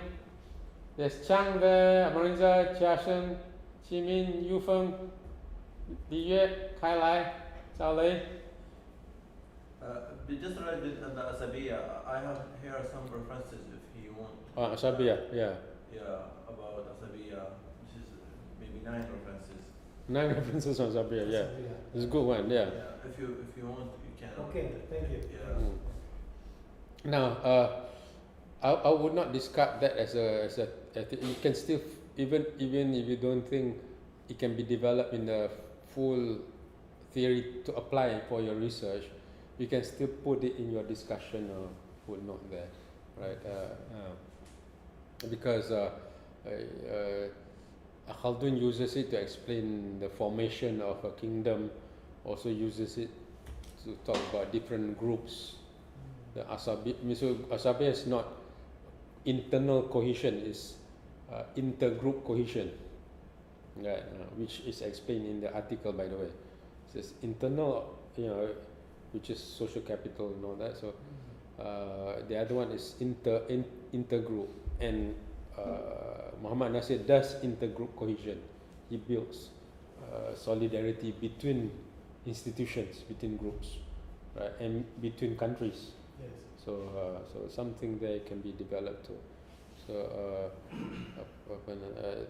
Asabiyah as a concept. Ibn Khaldun is like the grandfather, not just father, grandfather of social sciences. Right? It was Ibn Khaldun that turned history into science, because at that time people were writing about all the different accounts of history, but he said you've got to understand the patterns in history. There's a patterns in history, right?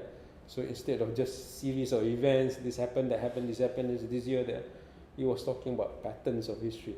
And patterns is where theories are born, right? You can see patterns as well. Theories are basically showing there certain ways that things are happening, right? So it is like before a long time ago, when I still teach theory in social science, I talk about Khaldun as a grandfather, not just father, grandfather. He is the father of political science, sociology, so history to some extent. But history, there were other historians before him there too, right? So, but he actually introduced social sciences. He gave a new contribution. New contribution. To the history.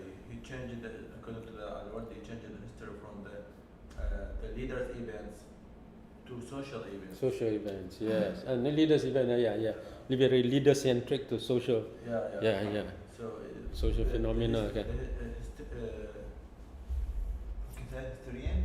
Historian, yeah. People before him. Yes. They just talk about the leaders. Leaders, mainly leaders. Yes. We talk about people. Yes, we talk about people. Yeah. The history is the people, and the leaders. Yeah. So anyway, I'm for Khaldun, but I'm not against him. So I'm for his idea. Although Al-Sabiyah sometimes, in the modern Nusantara context, Al-Sabiyah tends to have a negative connotation. Yes. Right? Kesukuan gitu kan. It's been racialism almost. It's like negative term in negative Indonesia. in Malaysia too. Yeah. So when I talk about Khaldun, I say don't Fanatics in one group. Yeah. Ashabiyah fanatics. Yeah, fanatics in one group. But that was not the intention of the word, the meaning of the word Ashabiyah at the beginning. It's more about solidarity. Yeah. So there's some philosopher, Arabic philosopher from Morocco. Morocco. Called Muhammad Abd al-Jabiri. He has like a project, the 4 books. The name of the project, Critical of Arab Mind, or Arab Reason. So we have political reason, ethical reason, and structural reason of this Arab. So here we have this book in English, maybe good for you, because it's like Islam, State, and Modernity. Okay. Islam, Muhammad Abd al-Jabari, and the future of the Arab world. So why? Because I think if this is politician thinking, or this is in Indonesia, he's Muslim, of course he's original from Islam. Yeah. So that's another gap you might be able to work with. In Islamic discourse, what's a vacuum? Okay. Yes. Right, and I've been was a vacuum in the Islamic discourse. So this could be a part of the contribution. Yeah. We talked about both secularism, religion, back. Yeah. In fact, my argument about the post-secularism theory, What do you Post-secularism in global politics. in global? Is it theory or what? Just Yes, theory. theory, right? I say religion was never gone. It's always been there. It never disappeared. It has always been there. You know, so it's always been there.